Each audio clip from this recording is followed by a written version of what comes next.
what good can I do for my community? Like, this is what I know how to do. I know how to cut animals, I know how to make sausages, and I know how to cook. How can I use that to do something that I'm proud of, to do something that, can make a difference in somebody else's life? And it sounds a little, I don't know, it sounds a little campy, I think, but when I've lived through some interesting things in my career. Like when I was in New York, I was cooking in a restaurant, and then 9/11 happened, and the dining scene totally changed. And it really made me think long and hard about being a cook professionally, because, cooking expensive, fancy food for wealthy people in times when these crazy things are happening, it really made me rethink that idea. And I wanted to figure out a way to do something that I enjoyed and exactly what you said, be a part of my community, and to show everybody that you can have something that could be spun as really pretentious and sort of high-end as a whole animal butcher shop that focuses on small family farms. Show them that is not necessarily a fancy schmancy thing that only rich people can get into, but that there is a way to make that accessible to everybody.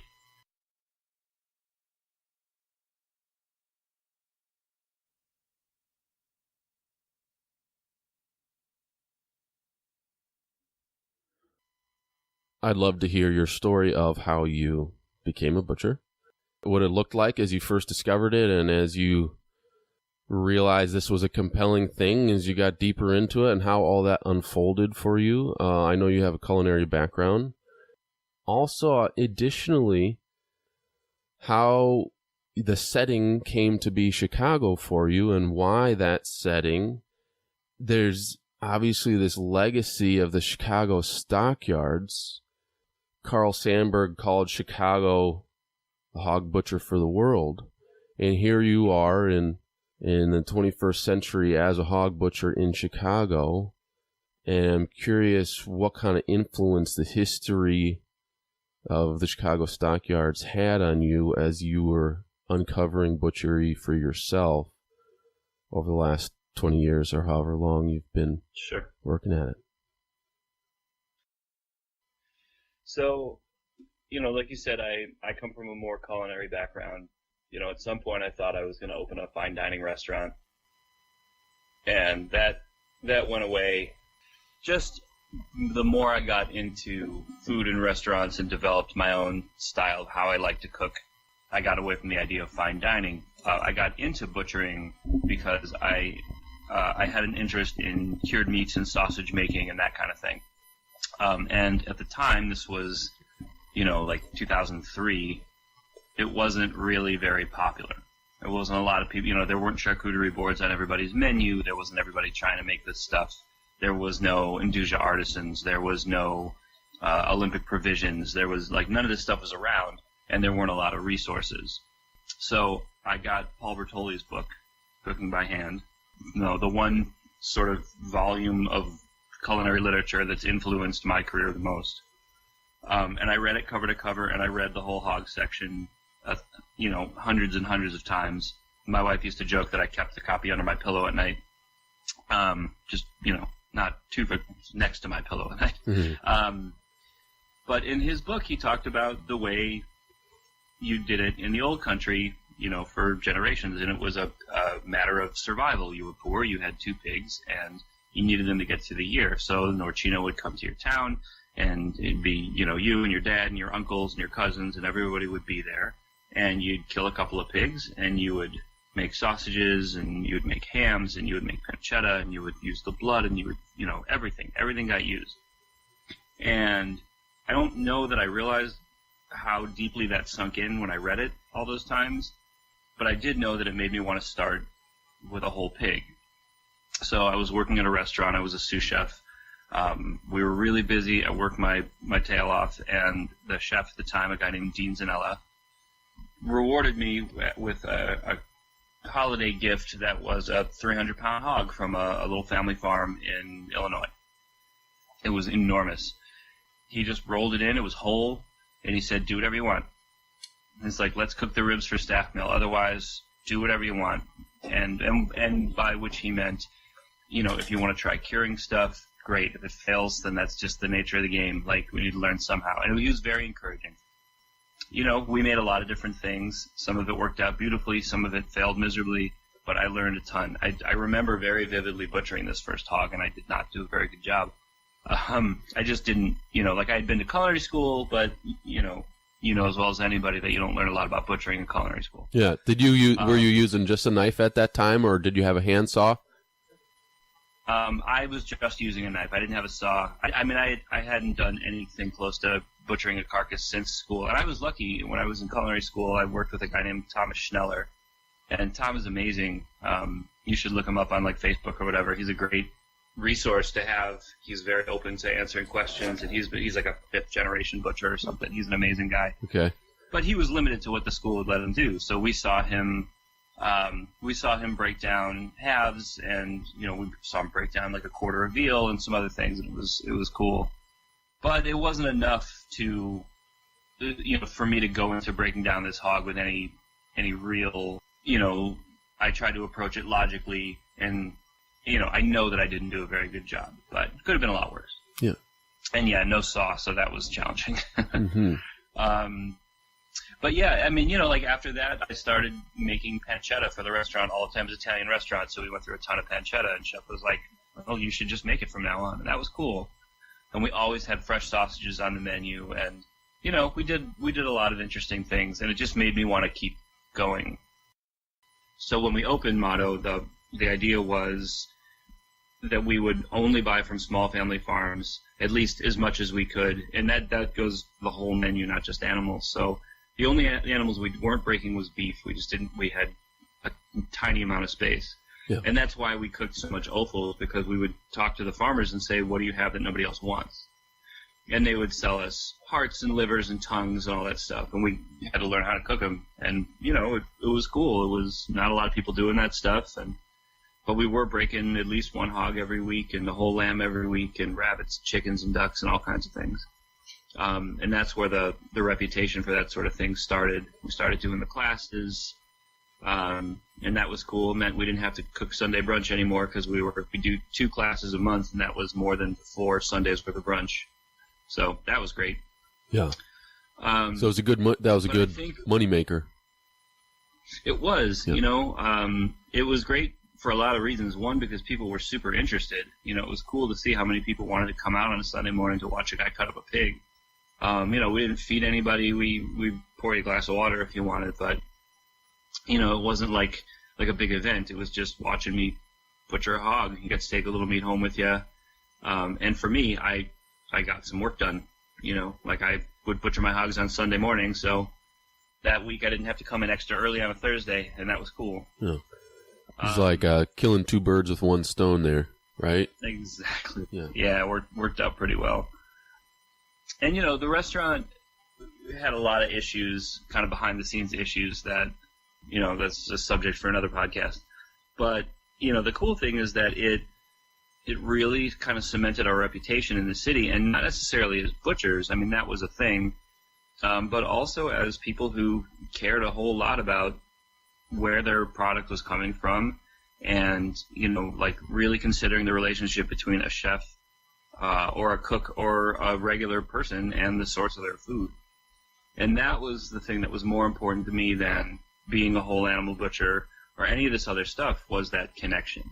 And I think that is probably the most important part of why we went from the restaurant to a butcher shop. It was because we saw it was very clear that people wanted access to better food. Like, they were going out to restaurants to eat it. They would go to all these fancy high-end restaurants, and they would eat, they would see the names Gunthorpe Farms and all this stuff on the menus, and that's the stuff they would order. But there was nowhere to get that and take it home and cook it. And I also was sort of opposed to the idea that the only way to support a hog farmer was to go to a fancy fine dining restaurant. This stuff should be available to everybody at any income level. If anybody's interested in eating better food and supporting farms, they should have access to it. Which developed, I think, the core sort of value that we have in what the butcher and larder name means, which is the sense of community and the sense of just sort of being part of a culture and part of a neighborhood and part of getting back to the idea that there used to be a butcher shop in every neighborhood, and that's where people went to buy meat because they trusted the people that were cutting it. It was putting a face to a name instead of a styrofoam package in a plastic wrap or and a USDA stamp. Like it was less about being the best butcher in the world and more about connecting with people and getting them to understand that how much more there is to an animal than just the cuts they're used to seeing, and that was pretty important to us. So this was the early 2000s, and interest in local food and locally sourced, better quality food trend or movement. You were kind of seeing that in your restaurant as a strong community dynamic. That was sort of the beginning, or the beginning of that trend really picking up speed that you were noticing. Yeah, I mean, in Chicago, there weren't a whole lot of people. I mean, you had places like Blackbird and Avec that we would see them at the farmers market all the time, and guys like Bruce Sherman, who was very high-end fine dining, but like his whole thing was when you buy good product from small farms, it's going to taste better. But then there were also guys like the guy I worked for, Dean Zanella. I mean, he was an Italian chef, Italian restaurant, and he understood and taught me very much that, that whole Italian way of thinking is that no matter how simple or complicated the food is, it's the quality of the ingredients that's going to make it stand out. And, we were a restaurant in a hotel that we were very busy, so we had some room to play with our food cost, and, we had money to spend. But he spent it, rather than flying in high-end ingredients from all over the world, he would spend it with farmers at the Green City Market. Like Nichols Farm, we would spend thousands of dollars with those guys every week and every month, and they would deliver. And, we developed these great relationships. We found a chicken farmer in, downstate Illinois who raised the best chickens I've ever had. Unfortunately, he passed away, and the farm kind of folded. But, until that happened, we were bringing in, a couple hundred chickens every week from this guy for the cheapest entree on the menu. Like, he just didn't care. It had to be good product. We had a rotisserie, and we were doing, spit roasting little pigs, and, we'd have a special where it was a little piece of all the different parts of the animal going out to the table, and people love this stuff. Spit roasting whole ducks, and, the quality of the ingredients and where they came from really, really mattered, and I learned that early on. I mean, we did a lot of cool stuff. We made our own bread. We had a whole bread program and all our own pastas, and we made all our own ice cream. My wife was the pastry chef there for a little while after I left, but I mean, same thing. Like, didn't matter if it was just going in a sorbet. The fruit had to be good. So it's a very important lesson to learn as a young sous chef. So that helped kind of motivate you and your wife to move to a brick and mortar butcher shop type scenario. Yeah, I mean, I think with Motto, we tried to do a few different things. I think primarily we wanted to be, and we saw this more when we lived in New York City than we did in Chicago. You had, all the cool, all the cool places in Chinatown and all those great little Mexican places, and all the cool Thai restaurants, and, things like all the places on Argyle Street. And that was like really great eating and really, really cheap. And then you had Blackbird, and you had all these really high-end restaurants that were very expensive and very fancy, but also very delicious. And there wasn't a whole lot in between. There wasn't the kind of place where you could go out and have a really killer meal, but not spend an insane amount of money, and, have it be a little bit of a step up as far as like atmosphere and service from that little taco place on the south side. But not as stuffy and dressy and formal as a place like Blackbird. And we wanted to be that sort of like a trattoria, like somewhere right in the middle where it was fun and boisterous and casual, and and where people could actually go more than once a week if they wanted to, or be like a once a week or a twice a month regular. And we had a ton of those. One of our biggest points of pride was that there wasn't a day that went by where we didn't have repeat business in the room.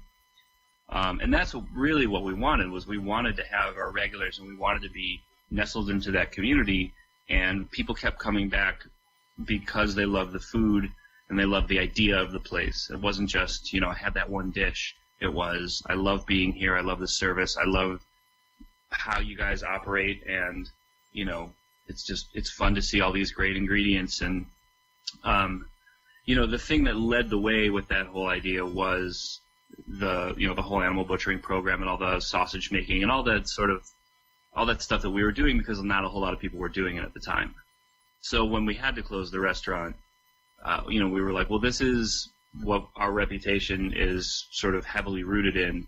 And we had some friends in different parts of the country that had opened butcher shops. Like Meat Hook hadn't been open that long, and Lindy and Grundy had just opened, rest in peace. And there were a handful of other places that were popping up.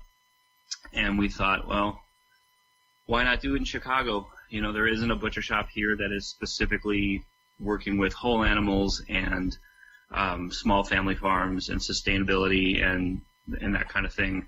And we thought, why not give it a shot? And we had some people who wanted to support that idea. And so you moved into the Butcher and Larder brick and mortar shop. And I'd like to talk more about that, but real quick, for folks who don't know the Chicago history, why were there no whole animal butcher shops in Chicago? When I have traveled from Chicago, folks just assume that I grew up in a robust butcher shop culture with lineage of butchers, etc., because of the legacy of the Chicago stockyards. And I have to sort of describe, well, actually, no, there were none that I knew of. Stockyards ruined it. The stockyards created a monster, and they ruined it all for anybody who wanted to do what I'm doing now. The stockyards created a very flawed system, and we may never dig ourselves out of what it did. It created industrialized meat, and we have to live with that now. I think a lot of people are surprised that there aren't more butcher shops in Chicago. There are plenty of butcher shops. It's just a lot of them are doing commodity stuff. So that's why when I talk about what we do, it's more about, we focus on the product itself and where it comes from. Like a lot of people will say, well, why should I go to you versus Paulina Meat Market? And I say, I have nothing against Paulina Meat Market. They've been around forever. They do amazing work. We do something different. There you go and you get, like, if you want 50 skirt steaks all cut the same size, they'll have them for you. If you need 25 boneless ribeyes cut, 3/4 of an inch thick, they'll have that all lined up in the case for you, ready to go. And if you want a selection of, 50 different sausages, then they make great sausages. So the difference for us is that it's all about where the product comes from and about using more than just, showcasing more than just those cuts you're used to seeing. We want to be able to sell you something you've never seen before. And we want to be able to work with a wider variety of customers. We want people who are interested in food, but also interested in relationship between the butcher and the customer. We want that. We want to be able to connect with people and earn their trust instead of just being the kind of place where you go and you get what you need and you leave. We have a smaller variety of sausages, but we know that they're made with really great pork, and we know that we put a lot of effort and energy into them, and we think that stands out. But the main thing is that people come back to us because people are just blown away by the idea of how good a pork chop can taste if it has a little bit of fat on it and some marbled into it. And they'll come in and they'll say, I've been buying pork chops from this place or that place for years, and they've never tasted like this before. I've never had a chicken that was, as juicy and delicious and tasted so much like chicken, and they ask us, what's the difference? Why is this so much better? And, and then you start a real relationship with people.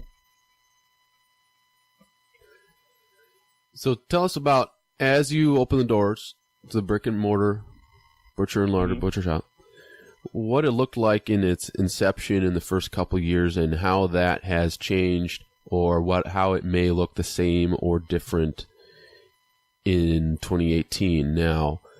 Sure. So when we opened, it was pretty bare bones. We didn't have a big budget, and we knew that we wanted to spend as much as we could on getting the case stocked up full of really great stuff. So, it was, the walls were white, the floor was just whatever it was. We were in a little, retail space. It wasn't a commercial kitchen or anything. We didn't have a kitchen. We spent a little bit of money to have a counter built.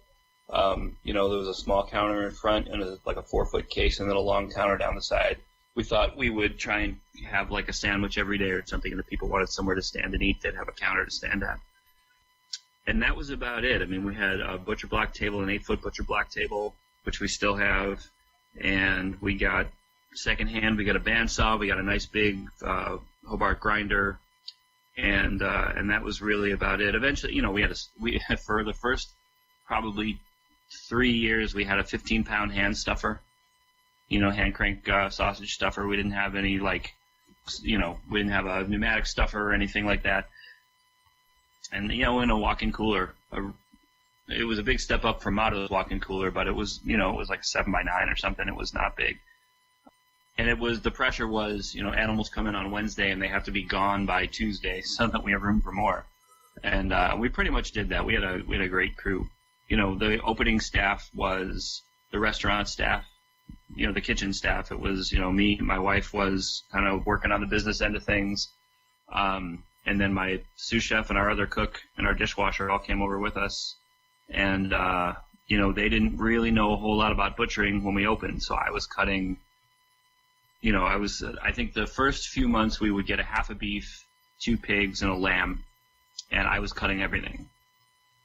Over the course of time, I started showing them how to do more and more stuff. And, but it was rough, man. It was a lot of early mornings and late nights, kind of typical restaurant industry story, but it was different because it was like, how am I going to get this half a beef cut by myself by the time we open tomorrow? But we got through it, and we were just busy and running around and flying by the seat of our pants. And as we kept going, we got to be better butchers and better cutters. We got better cutting to order and better at working with customers. And the real advantage we had was that we were all really good cooks. So even though we weren't the best butchers, if we could make something look good, we could talk to somebody about how to cook it, and that was the important part because that kept people coming back. The service aspect of it and the fact that if they listened to us, they would successfully cook a piece of meat they'd never cooked before, and it would be delicious, and they'd come back for more. Eventually we brought on some part-time help, and that evolved into full-time help, and we, rather than paying for new equipment or anything like that, we just put any extra money we had into hiring people. Sometimes it was like, come and work 2 days for us and we'll give you some cash. But the staff grew a little bit, and we started going to a whole beef and 3 pigs every week, and we started getting more creative with what to do because in the middle of summer, when you're left with a bunch of beef shanks because nobody wants them, what do you do with it? So we got really good at that sort of thing, like making barbecue beef or making whatever. The charcuterie program started to expand a little bit. We would add a few more pâtés, or, we would make fun stuff like Braunschweiger, like the kind of stuff that, most people knew as like an Oscar Mayer product that we would be able to make. And people loved it. People loved the nostalgia aspect of seeing that in the case, and they would buy it. We would do things at the holidays like make cotechino, and then, we'd go on Facebook and post a whole thing about what it was and why we were making it, and then people would just flock to us and buy it and cook it and love it. We were doing fun things like there was a cool, I don't know if you remember Kuma's Corner, but it was this not far from where we were. It was this like metal bar. It was a bar, and they played really loud metal, and their menu was all burgers, these giant, insane burgers with all these crazy toppings on them. And it was a fun place. We used to go there a lot. But the chef there was a buddy of mine. And so we would we would say, what burger do you want us to work with? And he would throw one at us, and then we would make a sausage version. So if they had a burger that was like beef with, bacon and pickled jalapenos and some kind of weird cheese and all these crazy toppings, we'd somehow find a way to incorporate that into a sausage. And people would line up for it. We would do fun things like, like when the Bears and the Packers would play each other, we would make all beef hot dogs, and we would make like cheese curd brats. And we'd say, all right, there's going to be, 50 pounds of each in the case. Whichever one sells out first is who's going to win. And, you'd have a line down the block of Bears and Packers fans waiting to get their sausages. So, we did a lot of fun stuff like that, and we got real creative. And I think it helped take the pretense out of what we were doing, because it's easy to spin a whole animal butcher shop into being this sort of fancy schmancy thing, and we tried our best to make it pretty user friendly for everybody. And and it evolved. It evolved into being a really fun place. Like we had a lot of people say that this is like one of their favorite parts of their sort of Saturday morning routine. They hit this store and they buy whatever, and then they come to us. Partially for the great meat and sausages and stuff, but also just because it's fun to be there, and that's pretty cool. There weren't a whole lot of places where you could get like homemade bacon. Everybody would buy it in a package, but we were actually making it, and people wanted to buy it and eat it, and that was pretty cool. And so it sort of kept growing and expanding and evolving over the sort of 4.5 years we were in that space, and then we moved into the local food space. And they came to us and they said, we want you to keep doing what you're doing. This is great, but now you're going to have a 400 square foot curing room to do like real cured meats, and you're going to have a real smoker instead of whatever jerry-rigged thing you guys were using, and like an actual cutting room with a rail and bigger cases, and it's hard to expand that big that quickly. That's probably the biggest lesson learned, and it's always interesting when you get more people involved and a lot of money involved, but ultimately being able to provide more of these interesting cuts and have a little more fun with the sausage program, and to be able to take these great pigs and cure them and have a different angle to sort of show off how good our meat is. It's really cool. Probably as a small business, it can be compelling to think about suddenly having access to bigger coolers and better smokers. Mm-hmm. And has that panned out to be really useful for you with your particular goals? And what possibly is too big when it comes to scale? Is there a point where, is there a ceiling on sort of how big you'd like to get? If I had to do it all over again, I definitely would have done some things differently, and I think the whole company can say that. I think that our intended goal when we started this project came from a really great place, but I think that I've been doing it on a small scale for a long time, and jumping into the footprint that we're in now was probably a little too big of a jump. And we all recognize that. I mean, we have a huge amount of space to fill, and it's hard. It's hard to fill it all. We thought we would have gone USDA a lot quicker, because that was the intended goal. And I don't know if you've been in local foods yet, but if you get back to Chicago and come see the place, you can tell that we built it out with the idea of being a USDA house. And we're just not ready to do that yet. The people who fund this project are waiting for a return, and we are asking them to be more and more patient with us as this evolves. And we do have a wholesale side of things that is more based on produce and some other things, and that's really driving the business. The retail store is taking longer to catch up, and I think there's a lot of reasons why that's happening, and we all recognize that. It's harder than we thought for the business to grow, and a lot of that has to do with location. Our location now is not ideal. There's not a lot of foot traffic, and there's not a lot of street view. We're a little tucked into a neighborhood. If I had to do it all over again, the idea a better idea would have been to maybe find something more like a commissary space and open more small shops and impact more communities in the same small level that we had. But this was an opportunity to take a leap, and it was risky, and we know that, and we're doing the best we can with it. It's hard. It's getting too big too fast is hard, and it's very appealing, on paper when somebody comes to you and says, "Look at this great thing we're going to do, and all this space and this huge operation that we're going to grow into, and all this money that we have put behind it, and we want you to be a big part of this, and your brand is so great." And it's like they tell you all the great things you want to hear. It sounds so cool, and you see it evolve. Like we took an old seafood warehouse wholesaler and gutted the whole building, and we watched the whole thing go from pieces of paper and architectural drawings to this big, beautiful business. And it's been a very difficult couple of years making it all work. There's been some really high highs and some really crushing lows, which I think is common with business, but I think because I've always done such small things, like Motto was 50 seats, the Butcher and Larder was 1,200 square feet, and now we don't use the whole thing, but we have a 25,000 square footprint. And some of that is another business, but most of that is us. Is local foods, wholesale, and the retail store, and the butcher and larder, and everything else that we do. But it's a big space, and it's hard. It's hard to go from crawling to sprinting. Already, I've heard you talk about a strong added value program that you do involving cured meats and such.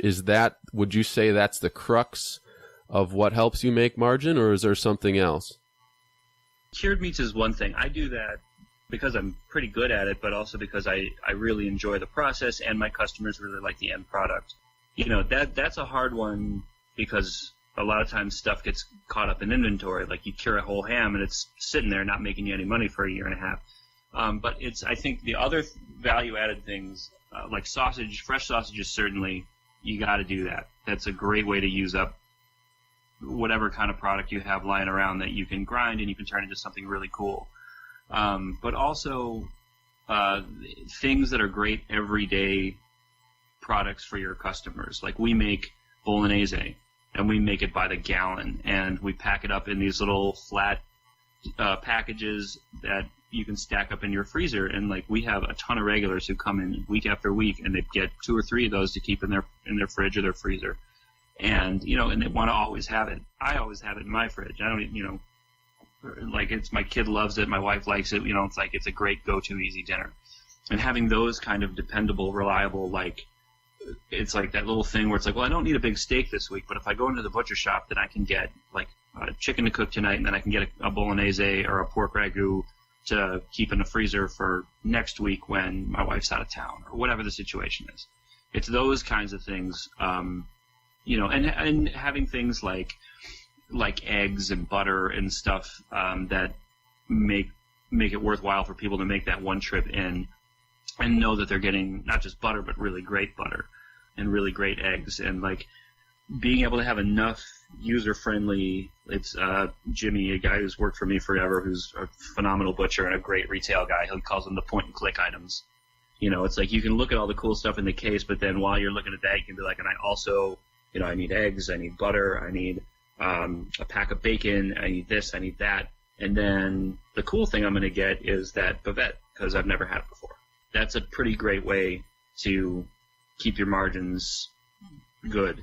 Because if you're throwing away all kinds of stuff, then obviously it's, pretty basic. If you're throwing away 60% of what you're doing, then you're not going to make any money.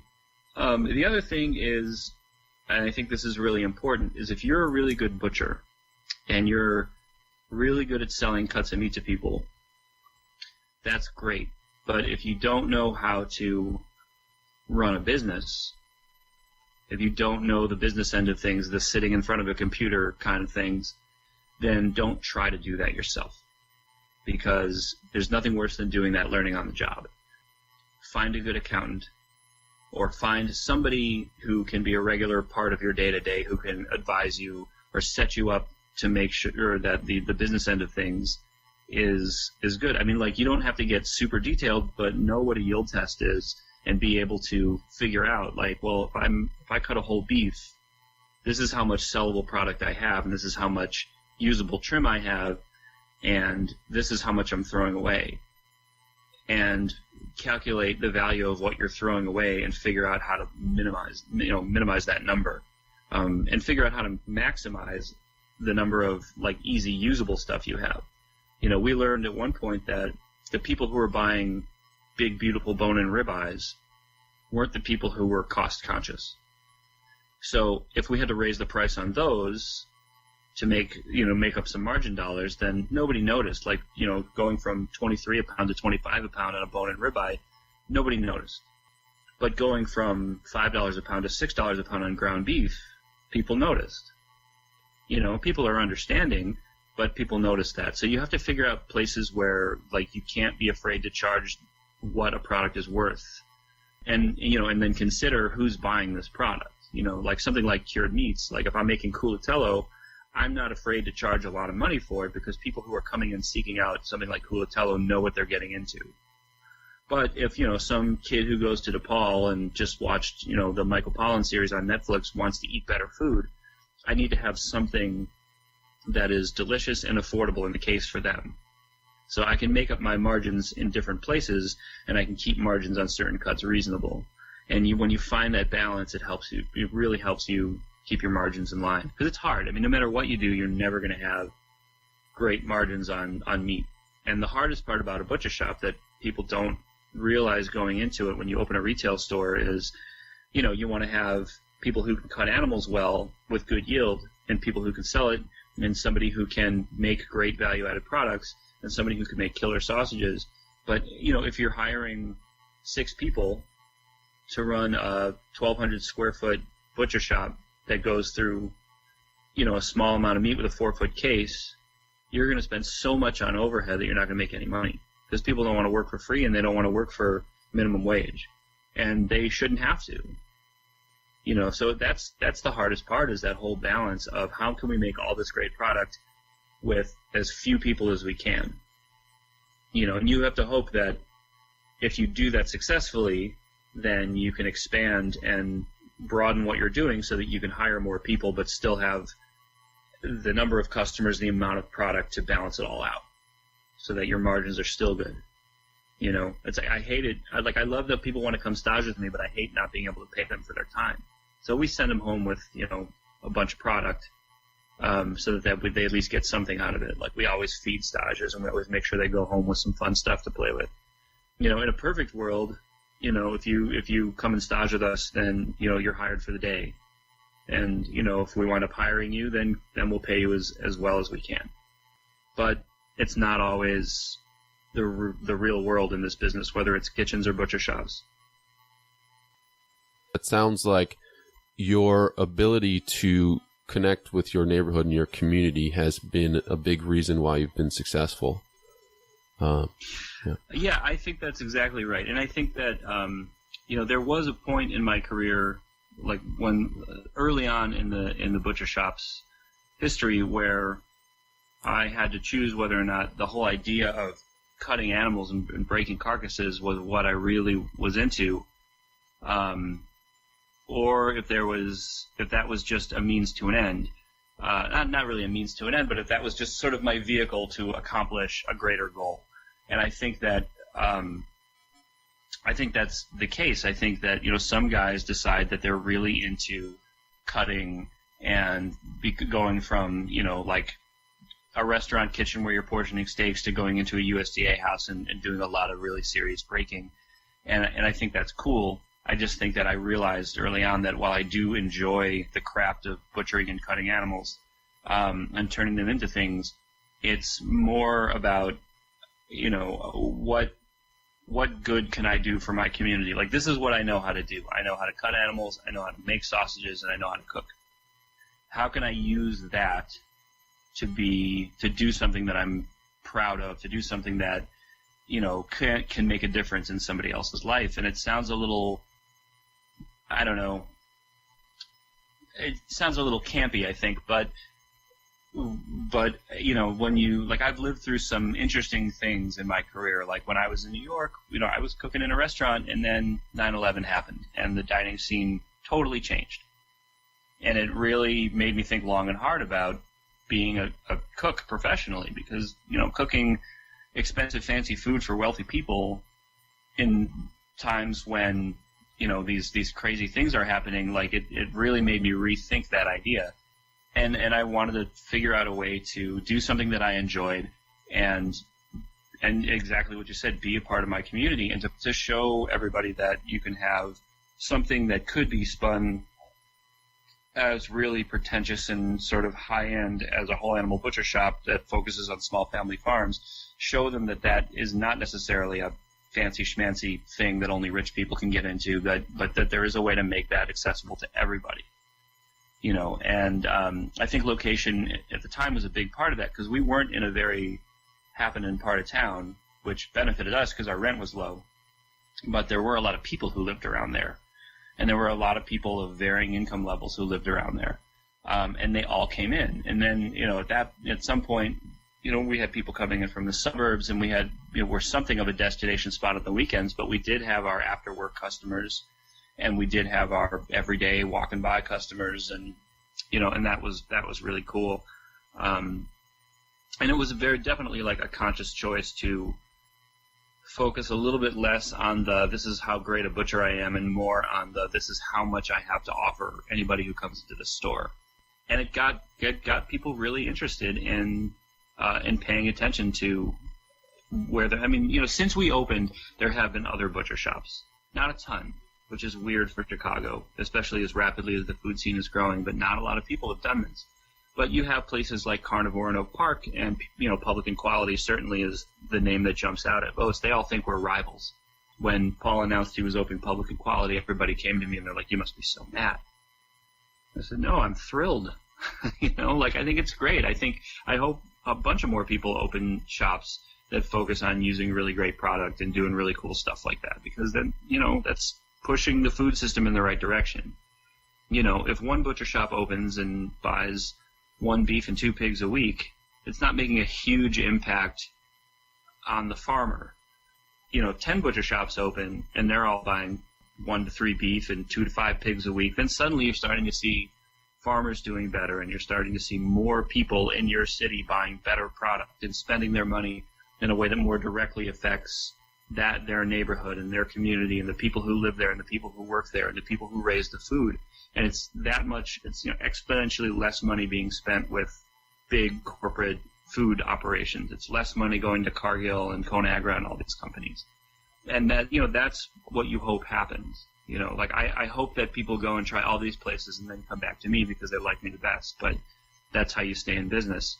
And in some cases that happens. You know, I have one of my best customers going back to the earliest days of B&L lives in Oak Park, and he's been to Carnivore, and he's like, "They do a great job. I just like coming here," you know, and that's cool. And, you know, I'm sure we've had the opposite happen where people are like, "Well, I don't have to go all the way into the city now when I can stay right here in Oak Park and go to this place that's using really good product." It's a dangerous thing to say that I want more competition, but it's honest. And, you know, ultimately it means that I want the idea that I started with to spread and to grow and to be better for everybody.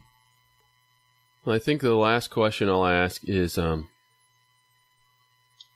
you look at the current state of American butchery, mm-hmm. what are some aspects that bring you hope as you see it today? And, well, maybe possibly what are some aspects that you think are concerning to you? Well, the concerning thing to me, and I think this is going to be fairly obvious to a guy like you, but as businesses like mine continue to open up, as you see more butcher and larders in places like Olympia Provisions, and you start to see the big companies catch on to what's going on. You know, the Tysons and the Smithfields and the Oscar Mayers and these kind of companies, they catch on to what we're doing, and then they try and fold some aspect of that into what they're doing. It's, you know, it's the basic concept of greenwashing. They're going to, Hillshire Farms is going to put out a line of salami or pepperoni or something, and it's going to say nitrate free and no hormones and all this stuff. And people are going to read that, and they're going to think that this, you know, 98 cent a pound pepperoni is on the same level as what Paul Bertoli is doing at Fermani, or what Induja Artisans is doing, or, you know, what any of these guys are. They're going to put it all on an equal playing field. And there's a large percentage of people who won't recognize that Hillshire Farms product as, you know, commodity garbage, even though that's what it is.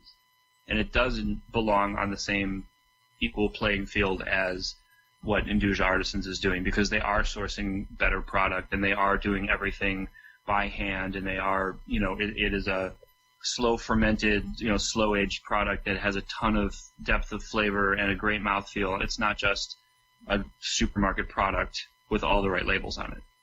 That's the hardest part. Like, we work so hard to work with these small family farms and put out a product that is great for everybody. And then these big companies take the marketing aspect of that and use it to fool people into thinking it's just as good for a fraction of the cost.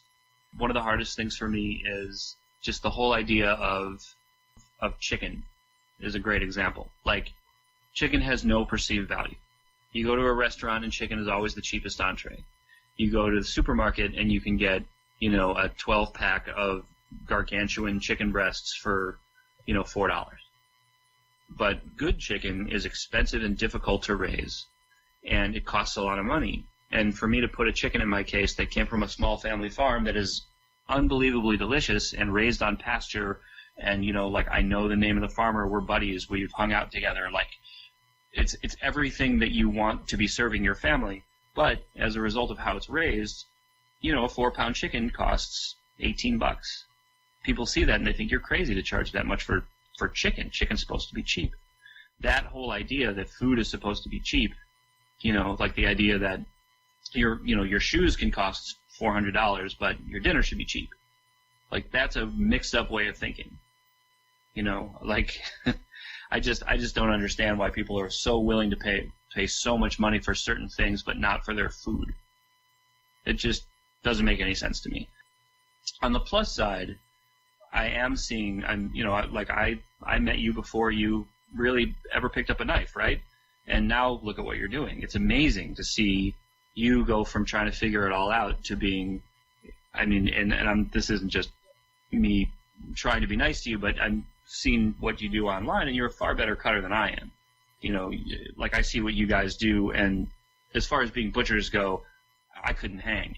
And that is so inspiring to me to see. In some cases, to see the impact that I've had on certain people and see where it's taken them, like that is so fulfilling.